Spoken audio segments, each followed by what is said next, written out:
warahmatullahi wabarakatuh. Ya Rabbi bil Mustafa fatima qasidana waghfir lana ma madha ya wasi'al karim. A'udzu billahi minasyaitonir rajim. Bismillahirrahmanirrahim. Alhamdulillah rabbil alamin wa nasta'inu ala umuri dunya waddin. Wassalatu wassalamu ala asyrafil anbiya'i wal mursalin sayyidina habibina syafi'ina wa maulana Muhammadin sallallahu alaihi wasallam ajma'in. Qala Allah ta'ala subhanaka la ilma lana illa ma 'allamtana innaka antal alimul hakim. Rabbi shrah li sadri wa yassir li amri wahlul 'uqdatam min lisani yafqahu qawli. Amma ba'du. Hadirin hadirat tabi'u jamaah masjid Darussalam, jamaah salat subuh dan jamaah kuliah subuh setiap hari Ahad. Alhamdulillah wa syukurillah, kita bersyukur kepada Allah Subhanahu wa taala, Allah yang telah mengaruniakan kepada kita, menganugerahkan kepada kita berbagai kenikmatan yang tak mampu kita punya. Tentu saja berbagai kenikmatan itu mudah-mudahan dapat kita arahkan menuju rahmat dan ridhonya. Jangan sebaliknya nikmat itu menuju azab dan laknatnya. Ta'udzubillah tsumma ta'udzubillah. Salawat dan salam senantiasa kita sanjungkan atas junjungan kita Nabi Muhammad sallallahu alaihi wasallam dan keluarga dan para sahabatnya. Mudah-mudahan kita sebagai umatnya yang istiqomah khairu min alfi karamah, dan biasa membimbing kehidupan kita tercukupi segala kebutuhan kehidupan kita, diberikan solusi dalam keluar terhadap problematika kehidupan kita, insya Allah dengan rahmat dan ridho pula, dengan salawat kepada Rasulullah Muhammad sallallahu alaihi wasallam. Mudah-mudahan kita senantiasa menjadi umat yang khair ummah, sebaik-baik ummah, dan pada akhirnya ketika kita wafat husnul khatimah mendapat syafaat dari Rasulullah Muhammad sallallahu alaihi wasallam, bahagia dunia dan bahagia akhirat. Amin ya rabbal alamin. Hadirin sekalian, bahwa Allah Subhanahu wa taala telah menyiapkan berbagai macam kebutuhan hambanya, makhluknya, termasuk manusia. Ya, kebutuhan dunia, kebutuhan akhirat. Karena pada dasarnya manusia itu disebutkan zaluman jahulah, sungguh sangat bodoh. Dan bahkan manusia itu hampir saja menjadi bahan baku daripada nerakanya Allah Subhanahu wa taala. Karena apa?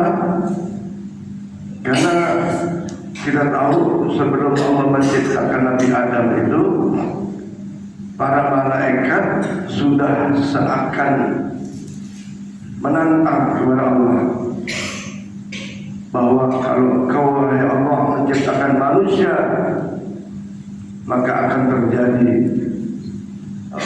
pembunuhan, akan terjadi permusuhan, akan terjadi kekacauan dan seterusnya. Sehingga dulu ya, di dalam zaman azali itu sesungguhnya iblis itu adalah hamba yang paling taat kepada Allah Subhanahu wa taala. Tetapi karena pembangkangannya, iblis menjadi hamba yang ditakdirkan oleh Allah menjadi penduduk neraka. Dan iblis tidak begitu saja menerima takdir itu, tetapi iblis ingin mengajak makhluk Allah yang lain, manusia, untuk masuk neraka. Maka kita ini sesungguhnya dari depan, dari belakang, dari samping kanan, sampai kiri, selalu digoda oleh iblis supaya enggak melakukan kebaikan. Innahu kana zaluman jahula, itu ketika manusia tidak punya benteng diri, tidak punya kekuatan keimanannya yang dibentengi dengan amal-amal solehnya, amal-amal ibadahnya, maka insya Allah akan mampu menghalau daripada godaan-godaan iblis. Apalagi ketika saat sakaratul maut, itu juga begitu. Iblis menawarkan dalam alam pikiran kita yang sakaratul maut itu, menawarkan sesuatu yang mungkin menyenangkan dalam alam pikiran seseorang itu, tetapi sesungguhnya sebaliknya, justru itu akan menyesatkan kita. Bahkan boleh jadi ketika tawaran-tawaran itu kita terima saat sakaratul maut, bukan kalimat la ilaha illallah yang kita baca, atau bukan ingat kepada Allah, justru ingat kepada tawaran, tergiur dengan tawaran-tawaran setan. Maka oleh karena itu Allah beri alam kepada kita manusia yang tadinya dulu mendahula bisa menjadi manusia termulia ketika amalnya bersesuaian dengan hakikat penciptaan manusia itu sendiri.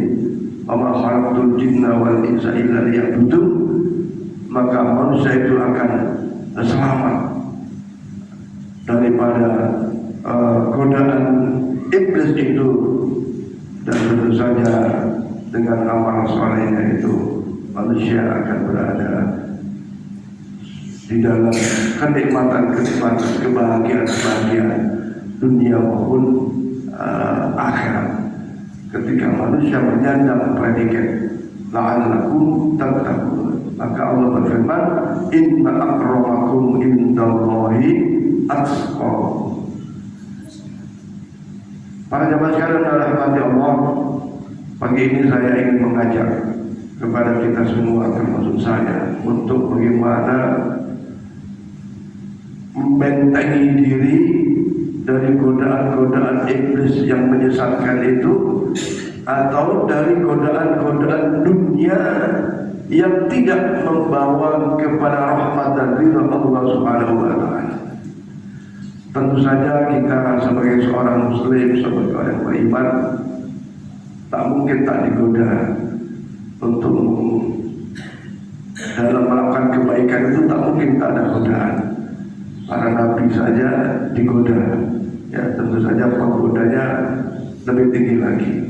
Iblis itu juga punya level-level, punya tingkat-tingkat, ya tidak sama orang yang biasa dengan orang yang berilmu, atau orang yang posisinya lebih tinggi derajatnya dan seterusnya. Iblisnya pun sama, lebih besar. Maka kita harus berupaya untuk membentengi diri dengan amal-amal soleh. Ada amal soleh wajib, ada amal soleh sunnah. Nah, saya mungkin Bapak Ibu merasakan di dalam pelaksanaan amal wajib itu kadang-kadang masih penuh dengan kelemahan, penuh dengan kekurangan. Boleh jadi dalam sholat umpamanya kekurangan dalam rukunnya, kekurangan dalam syaratnya, kekurangan dalam khusyuknya, kekurangan dalam ilmu sholatnya dan seterusnya. Maka ketika kita melakukan amal-amal sunnah, kekurangan itu akan ditutupi dengan pahala-pahala amal sunnah kita. Sunnah-sunnah dalam wudu, sunnah-sunnah dalam sholat, apalagi sunnah-sunnah dalam melaksanakan wirid atau zikir-zikir di dalam keseharian kita. Para jemaah sekalian, kalau kita menilai tata cara zikir-zikir di masjid kita, alhamdulillah sesungguhnya insya Allah mempunyai derajat yang lebih baik, ya, mempunyai derajat yang lengkap. Ya, kita lihat habis salam kita beristighfar. Beristighfarnya dipimpin oleh imam.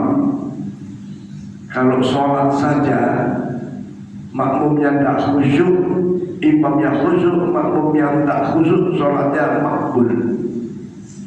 Sebaliknya imamnya boleh jadi kurang khusyuk, makmumnya khusyuk, sholatnya makbul.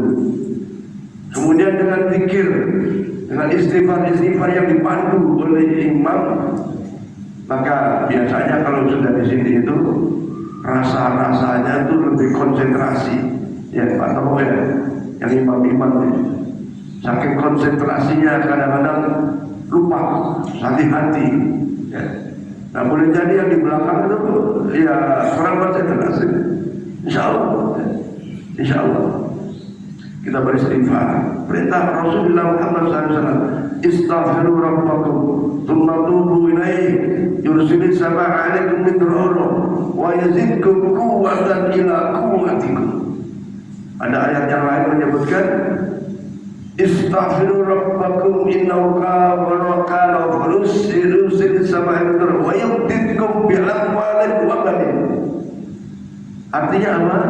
Kalau kita banyak istighfar, apalagi min duburis sholat, setelah sholat, maka itu yursilis sama air midrara, seperti Allah mencurahkan air hujan ke bumi. Nah, ketika Allah mencurahkan air hujan ke bumi, maksudnya hujan ini sebagai sebuah kalimat kinayah yang ya rezeki, banyak manfaat hujan yang Allah turunkan dari langit ke bumi. Coba lihat, dalam hal rezeki, dalam hal duit, dalam hal dunia.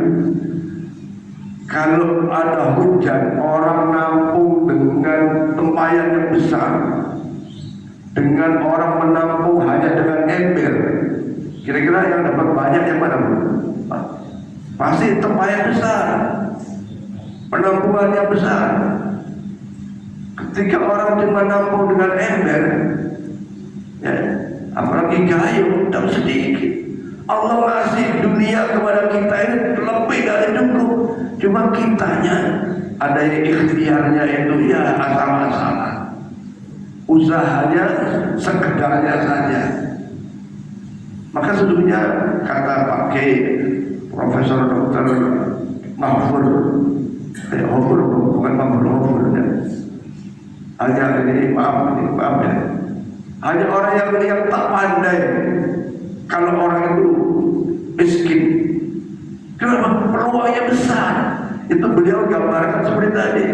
Allah turunkan hujan, kenikmatan-kenikmatan itu ada yang nampungnya, nadahnya cuma dengan ember, hanya dengan kayu. Bahkan ada yang nggak ada. Nah, ketika kemarau datang kesulitannya. Bayangkan yang nampungnya dengan tempayan yang besar, akan berbeda hasilnya, akan berbeda hasilnya. Maka dengan istighfar, wa yumdidkum bi amwalin wa banin, Allah akan beri kelipatan amwal, harta benda. Ya sama. Ya ketika malas nyari duitnya, ya dapat sedikit. Tapi kalau nyari duitnya semangat, mulai dari sekolahnya, ilmunya, ikhtiarnya dimaksimalkan, ikhtiarnya disempurnakan. Termasuk dalam hal ini adalah persoalan-persoalan misalnya jodoh dan seterusnya. Zikir istighfar, alhamdulillah kita lakukan. Belum lagi zikir-zikir yang sempurna dari kita. Ya. La ilaha illallah la syarika lah, lahul mulku wa lahul hamdu yuhyi wa yumiitu wa ala kulli syai'in qadir. Ini luar biasa fadilah-fadilah zikir yang kita baca dalam setiap habis sholat fardu kita. Bahkan kalau tahlil dan subuh agak lebih panjang. Belum lagi kalimat tahlil la ilaha illallah, itu luar biasa. Bahkan kalimat la ilaha illallah itulah yang membedakan seseorang menjadi ahli surga atau ahli neraka. Nah, alhamdulillah hadirin sekalian, sudah banyak yang manfaat yang akan kita peroleh dari zikir-zikir ba'da sholat. Di sini ditambah lagi dengan Fatihah. Bapak Ibu sekalian, kalau kita punya hajat besar, ya, punya apa saja tentang dunia, kalau ibu bapak mau wirid Fatihah sebanyak 313 kali, boleh dicicil, ya, boleh dicicil. Maka untuk lebih kabul, lebih ijabah, itu lebih besar. Apa saja? Karena Allah Subhanahu wa taala berfirman, mayuridul hayat, apa namanya? Barang siapa yang menghendaki mayuridul hasad dunya nu'tihi minha. Ya. Barang siapa yang menginginkan persoalan-persoalan dunia, nu'tihi minha, Allah akan penuhi. Ya, apalagi kita kan masih hidup dunia, perlu dunia. Bahkan doa satu jagat itu, Rabbana atina fid dunya hasanah. Dunia dulu. Baru wa fil akhirati hasanah. Maka ada wirid gini, tadi Fatihah, ya, Fatihah. Apa saja hajat kita.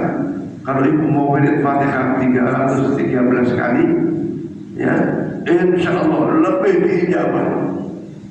Ya, lebih karena perintah Allah, ud'uni astajib lakum. Berdoalah kepada Allah, aku akan ijabah, aku akan terima, aku akan penuhi, nu'tihi minha. Ya, maka ini ilmu yang beliau sampaikan itu tentu saja banyak fakta yang menunjukkan mudahnya, kabulnya doa-doa kita dengan amalan-amalan itu. Ya, Fatihah, maka di kita pada Fatihah dimasukkan, apalagi Fatihah.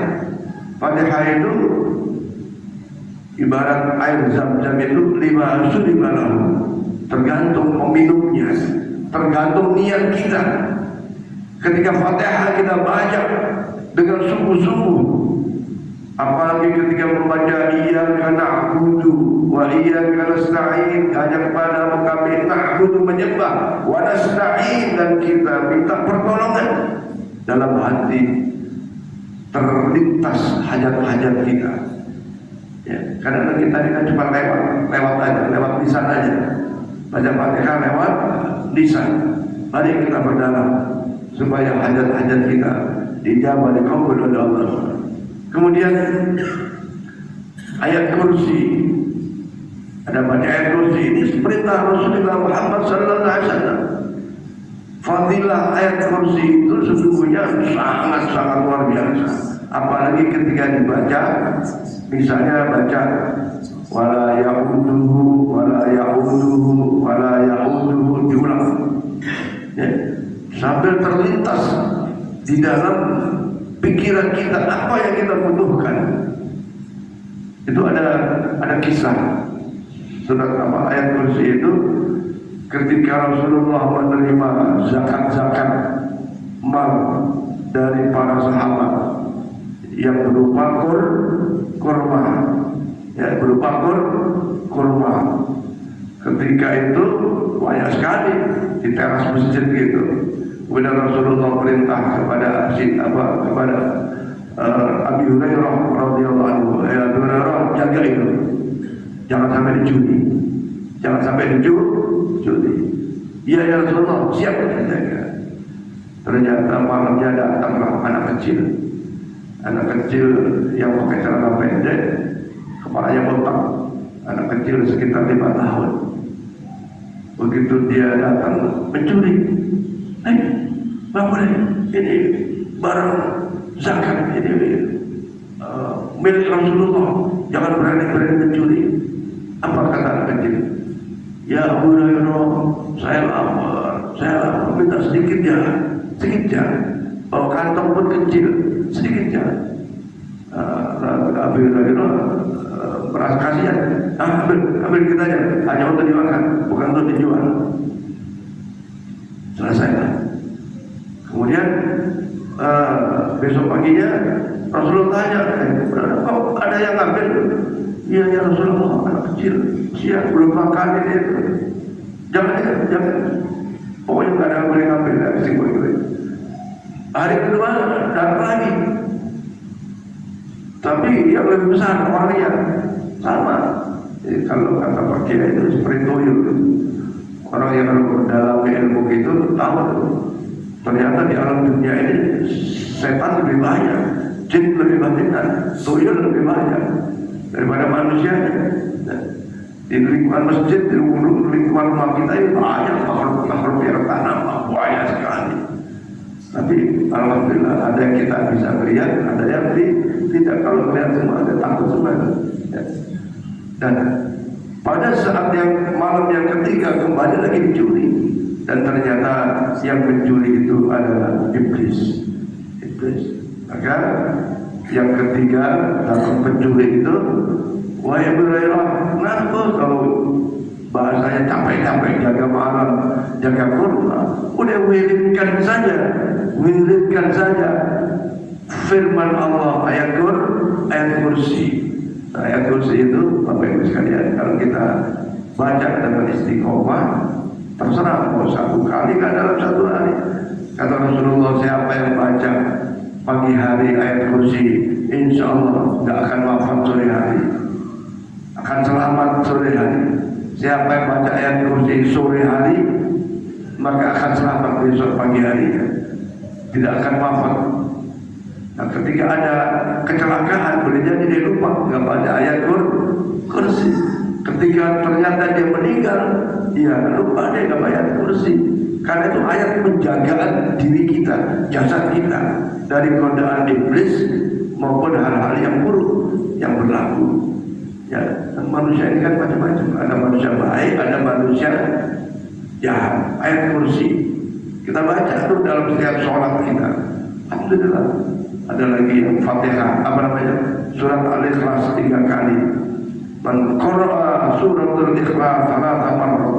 Siapa yang membaca surat Al-Ikhlas 3 kali, seperti ka'ajri khatamil Quran, seperti hatam Quran. Kita baca di masjid kita dibaca. Kemudian siapa yang membaca surat Al-Falaq, ya Allah, ya jangan seperti Fatihah ya. Nah, ayat kursi tadi itu ketika baca ya'udu diulang-ulang, dan niatkan dengan hajat kita, apa saja hajat kita yang baik-baik. Kemudian surat An-Nas, intinya insya Allah wirid-wirid yang ada di zikir-zikir yang ada di masjid kita, banyak fadilah manfaat yang akan kita peroleh ketika kita mengikutinya dengan penuh kekhusyuan, penuh keistiqomahan, dan bahkan penuh dengan keikhlasan. Karena orang ikut zikir itu keikhlas. Ada yang nggak ikhlas, itu zikir, nggak ikhlas itu. Ya kalau kita sudah di masjid ya nggak ada kepentingan lain, sudah ikhlas aja. Panjang, pendek, misalnya ikhlas aja. Jangan mendumel. Kalau mendumel malah kadang-kadang terhapus dengan mendumulnya.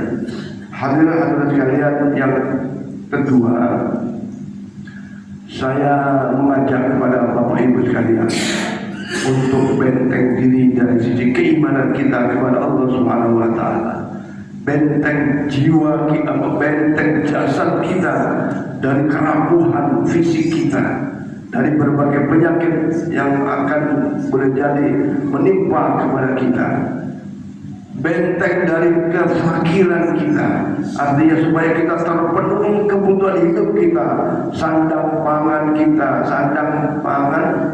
papan kita, kalau papan sudah pada banyak punyanya, sandang pangan, pokoknya bagaimana rezeki uang, rezeki dunia itu mengalir, karena kita masih dunia. Hadirin sekalian, kata Pak Kiai itu, ya tentu saja berdasarkan kitabnya, berdasarkan riwayat-riwayat sahabat dan hadis-hadis Rasulullah Muhammad SAW.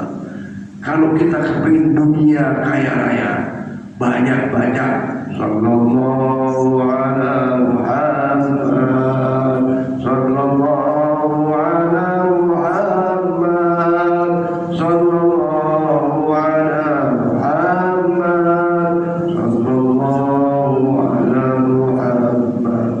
Kalau mau dagangan laris, jualan laku, mau kaya raya, sukses dunia, baca itu.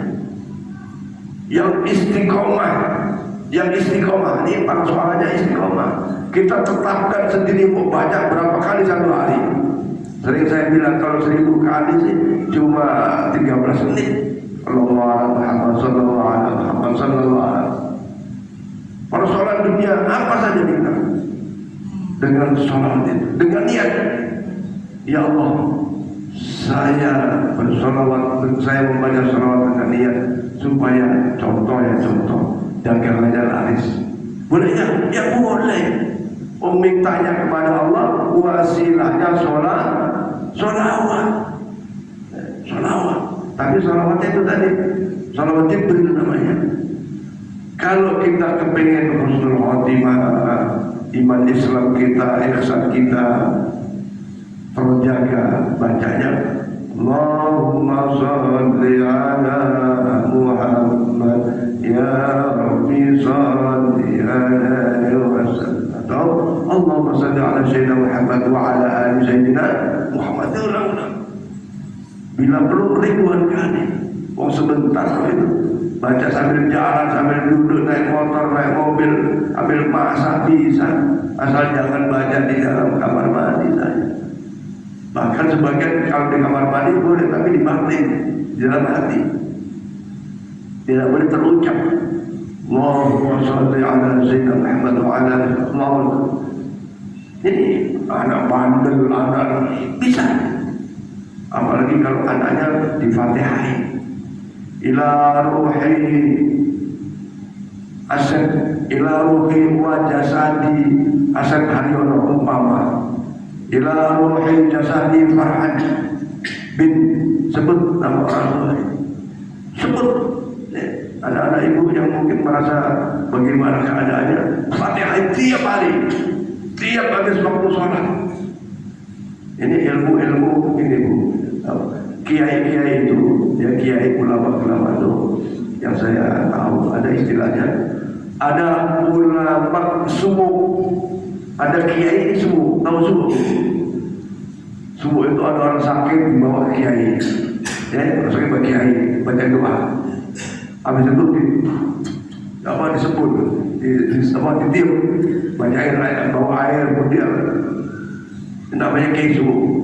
Dan kiai-kiai itu dia punya keilmuan yang beda-beda. Ada yang ahlinya sumuk, ya, ahlinya sumuk. Sumuk itu orang tak suka minta wirid, minta macam-macam. Ya.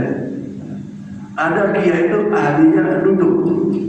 Apa hanya duduk, zikir aja, banyak zikirnya daripada tablirnya. Ceramah di mana ada zikir, bikin kelompok zikir, ya, bikin kelompok zikir. Ya, ada juga kiai itu yang memang apa istilahnya komit kepada ilmu, artinya ilmu tafsir, ilmu fikih, ilmu gitu. Ya, dia tak tahu kalau sakit gigi itu obatnya apa. Kalau sakit gigi yang tahu obatnya apa itu kiai semua. Kiai semua baca aja, kalau gigi atas ta'lamuna, kalau gigi bawah ya'lamuna, dipaku. Titik 2 tak atau ya itu dia dipaku. Kalau gigi atas tak lamuna dipaku tak ya, titik 2 ya lamuna ke gigi bawah titik 2 itu yang dipaku. Itu masya Allah, saya tahu sendiri itu gimana kiai itu mengobati sakit gigi dengan kalimat ya lamuna atau tak lamuna. Mungkin ibu tahu zaman dulu ya. Sekarang udah banyak dokter gigi, jadi orang kadang udah nggak yakin lagi dengan itu. Saya ingin mengajak kepada kita semua untuk berwirid, ya, berwirid. Ya, tadi sholawat untuk dunia, sholawat untuk akhirat. Kemudian agar badan kita, fisik kita, kuat, sehat, tidak rapuh, maka badan ini harus disedekahi. setidaknya 360 kali sedekah zikir kepada badan kita, pada tulang-tulang kita. Nah, dengan tasbih, tahlil, takbir, tahmid, subhanallah, alhamdulillah, wa la ilaha illallah, Allahu akbar, baca setidaknya 100 kali dalam satu hari. Insyaallah badannya sehat. Karena memang badan ini diperintah oleh Rasulullah untuk disedekahi dengan zikir-zikrullah, dengan kalimat-kalimat thayyibah, atau setidaknya dengan sholat duha. Ditambah lagi karena berzikir supaya niat badan ini sehat, kuat, sempurna ibadah. Zikirnya adalah ya hayyu ya qayyum ya mati ya qawiyyu ya qawi ya mati ikfi syarra dzalimin. Ya qawiyyu yang maha kuat, ya mati yang maha kokoh, ikfi syarra dzalimin, jauhkan dari orang-orang zalim, dari orang-orang yang jahat. Sekarang ini orang manusia juga misalnya ada santet, ada sihir, ya itu sekarang masih ada tuh santet itu atau orang jantan. Itu zalimnya manusia, kejahatan manusia. Maka dengan zikir itu ya qawi ya mati ikfi syarra dzalimin, maka insyaallah badannya sehat, ya, dan terhindar dari niatan-niatan buruk manusia, ya. Kemudian ada lagi zikir yang akan mengalir harta benda, tak terputus apa zikirnya. La ilaha illallah al-haqqul malikul mubin Muhammadur Rasulullah shadiqul wa'dil amin. La ilaha illallah al-haqqul malikul mubin Muhammadur Rasulullah shadiqul wa'dil amin. Itu kalau dibaca 100 kali, apalagi sebelum subuh, tidak sampai 6 menit, tidak sampai 6 menit sebelum subuh dibaca, ya. Insya Allah kepingin persoalan dunia Allah akan dijawab. Itu doa adalah pelindung diri dari kefakiran. Mustahil menjadi orang fakir kalau amalan ini diistiqomahkan, dilaksanakan. Tentu saja harus dibarengi jualan apa kek.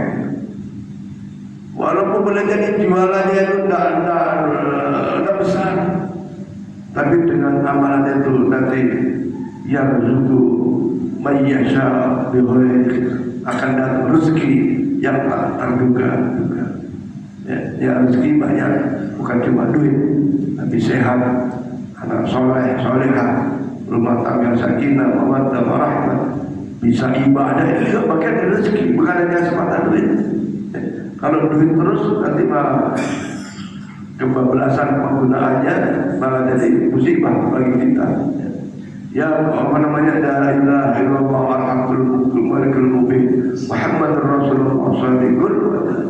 Saya merencanakan ini wirid setidaknya nanti malam Senin, tapi harus terdaftar dulu supaya istiqomah. Nah, kalau ada yang berkenan ya, untuk kepentingan dunia dan kepentingan akhiratnya, ya, di dalam kitab disebutkan fadilah membaca la ilaha illallah al-haqqul malikul mubin Muhammadur Rasulullah sallallahu alaihi ini adalah pelindung dari kefakiran. Nggak jadi miskin kita, jadi kaya. Jadi orang yang sifatnya mindsetnya pemberi, bukan menerima, ya. Kemudian menyebab datangnya kekayaan yang luar biasa, bukan kekayaan yang ya kan ada yang luar biasa, ada yang, bayangkan Bu, orang main golf dengan kawan-kawannya, diajak teman-temannya ke luar negeri. Kalau lagi berapa biayanya? 179 miliar. Main, itu cuma main. Masya Allah, kalau dibeli cendol berapa? Dibeli lontong sayurnya Pak Mukhtar dipromosi hari ini makan bubur. Bubur. La ilaha illallah al-haqqul malikul mubin Muhammadur Rasulullah shadiqul wa'di. Ini Allah yang janji. Padahal Allah itu adalah innallaha la yukhliful mi'ad. Tidak akan ingkar janji. Persoalannya kita yang gak serius. Kita yang gak imannya itu atas rezeki Allah. Tak yakin betul. Kalau gak berobat tak sembuh. Keyakinan ini menjadi sangat penting di dalam kita beramal, beribadah. Ya. Jadi yang kedua, yang ketiga, dengan amalan itu sebagai peneman di dalam alam kubur.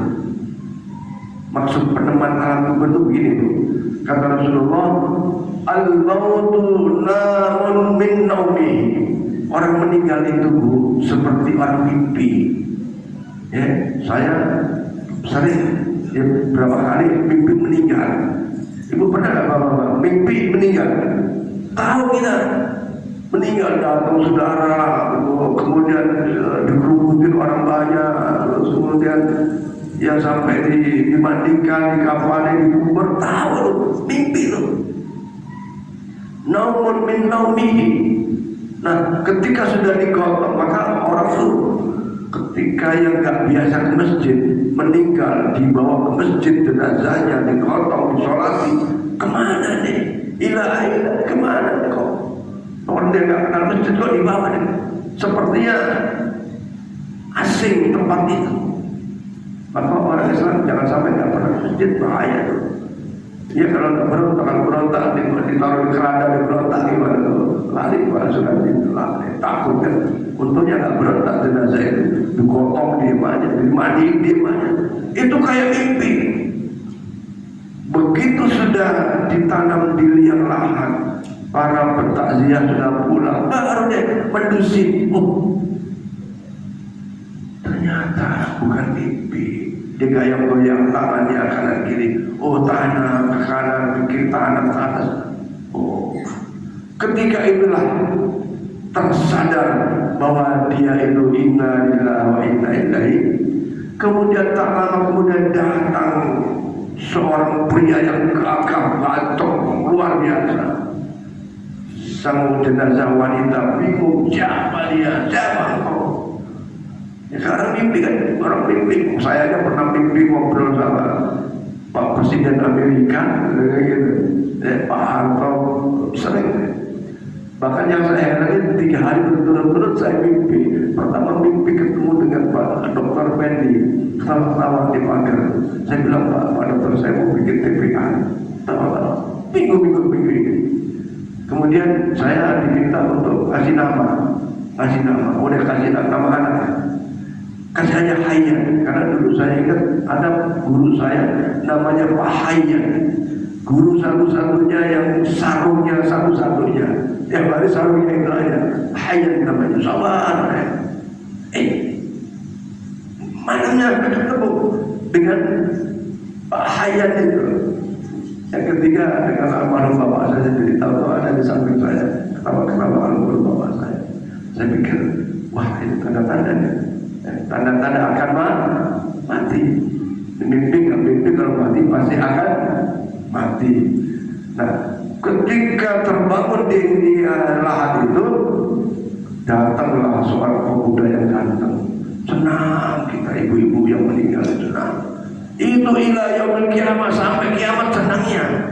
Tapi ketika amal yang nggak ada, bahkan mati dalam keadaan kekufurannya, yang datang bukan pria yang gagah perkasa, tapi makhluk yang sangat-sangat menyeramkan. Amal kita berbentuk keburukan, itu yang mendatanginya. Dan tentu saja kalau bapak-bapak yang meninggal melihat datang wanita yang cantik, lebih cantik dari istrinya, itu di dunia. Kalau istri di akhirat ini cantik lagi tuh. Ya sekarang yang sudah keribut-keribut bisa ketemu lagi tuh dengan suaminya di surga, dengan keadaan yang rata umurnya, ya muda semua. Bahkan di dalam surat Al-Waqiah itu sudah disebutkan ciri-ciri wanita seperti apa di surga. Nggak ada seperti ibu-ibu yang ya cantik juga sih ibu-ibu, tapi malah lebih kecantikan dari kecantikan dunia kayak gitu.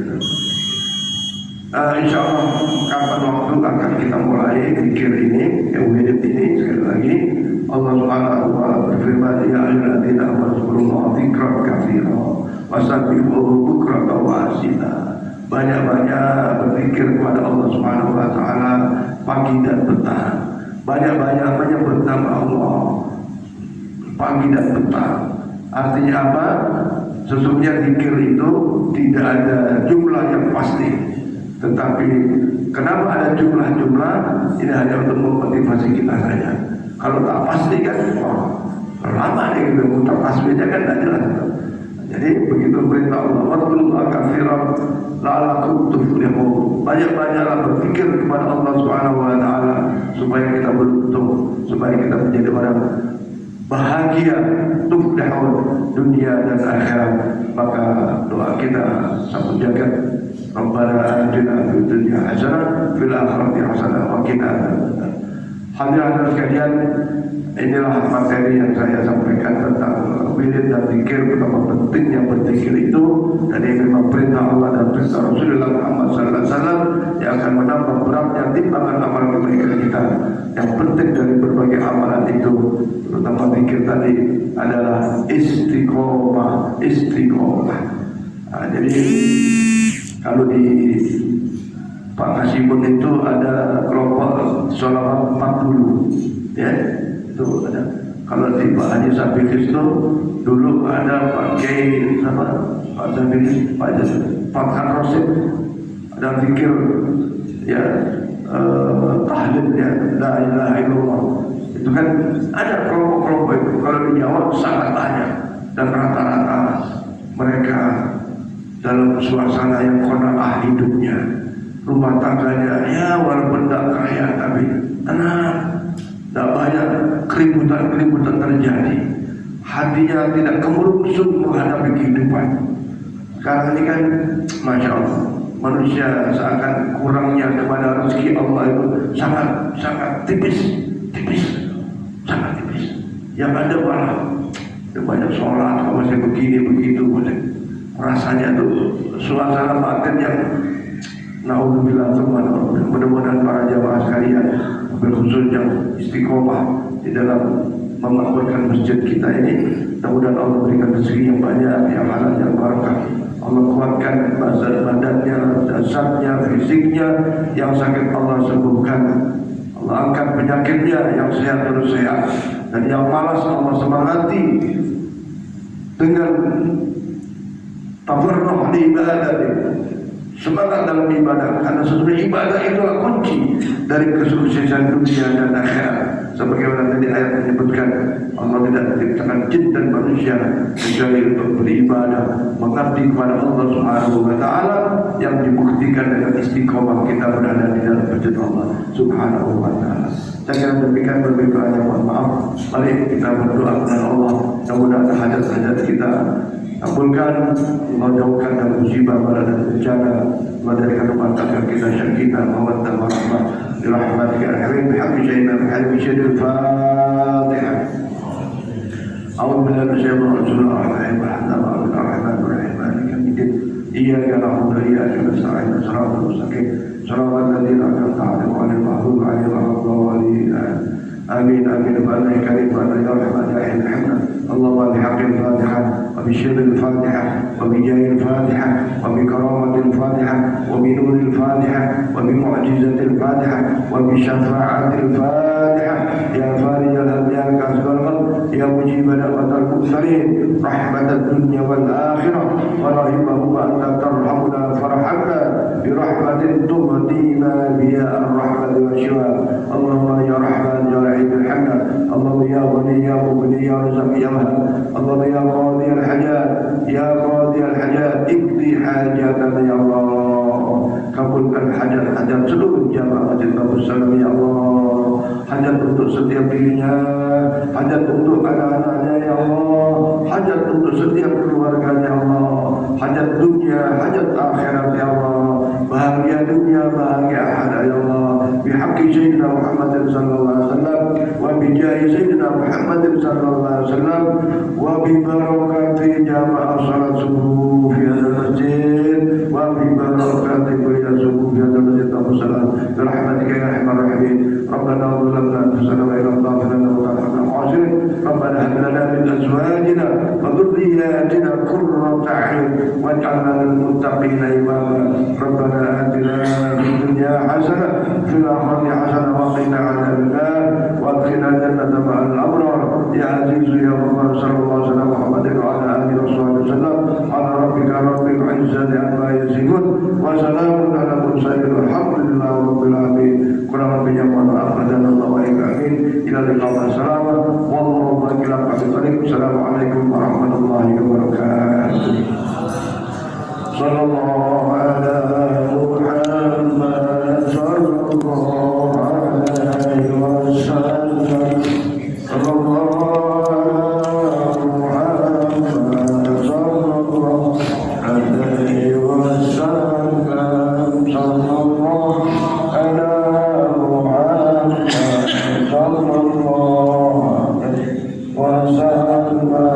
wasallam.